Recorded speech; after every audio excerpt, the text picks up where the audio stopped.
All right, vlog number 8. It is the 25th of April 2024, which is Anzac Day, and I'm at some barracks in Sydney, near where I live, in Manly, and I want to talk about optimization and over-optimization and why it's bad, why we can overthink the process and overthink things that we would otherwise get right naturally and talk ourselves into doing the wrong things and talking ourselves out of things. So just had a really good conversation with a friend walking along the beach this morning, and the topic got on to thinking about just talking to camera. And it's interesting that I'm doing this challenge, PR30, and day 8, and thus far I feel like I've been going well, but I have a few times started these and been 30 seconds or a minute in and then scrap the video because I lose my train of thought in the moment. And I do want these to be one take, but ultimately it would be great if I can just riff off the top of my dome first take.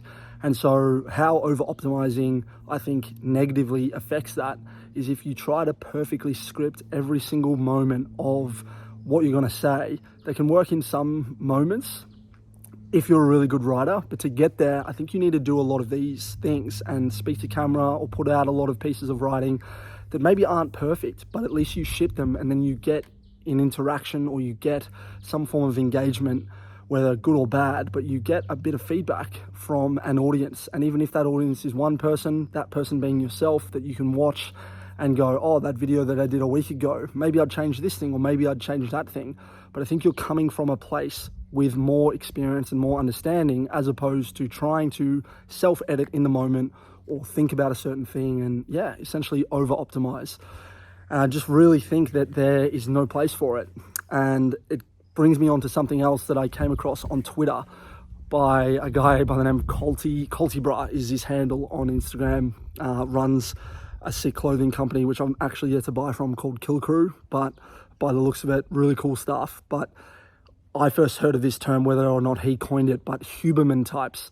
And Andrew Huberman, big known, I don't even know what to classify him. I'm sure he's a multi-talented dude, very smart businessman, but basically, helps people on all these podcasts, with their breath work, with waking up, when to drink coffee and all these things. And Huberman himself is an absolute beast and no doubt does these things and they help optimize his life. But the term Huberman types are people who over-optimize and try to do all of these things in their life instead of just thinking with what works for them, what works for you, and going with that. And I think being a Huberman type is just not living in tune with what you feel is right in the world. I take me right now, let's see if I can get this. I'm on a bike that I've had for probably 10 years, if not about 9 years now. Might have even been 10 years. Great little bike, did a half Ironman on it last year, went really well, but no doubt I could get a better bike. But I feel like I'm just out here ripping, having fun, enjoying the sunshine. Yes, I've got headphones, but I actually haven't listened to anything yet. But I'm just enjoying it. Whereas there would be some people out there who can only go on a bike ride or who can only enter an event or can only do a certain thing, so long as they're perfectly optimized to do what they feel is best in terms of getting a result. But I just don't think that's any way to live. So I'm certainly guilty of it in some areas of my life, but I'm conscious of it and I'm trying to do better.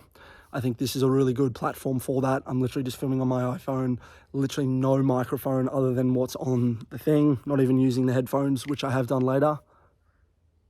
But I'm just in this really nice quiet spot. When was First World War, Second World War, 1914 to 1918.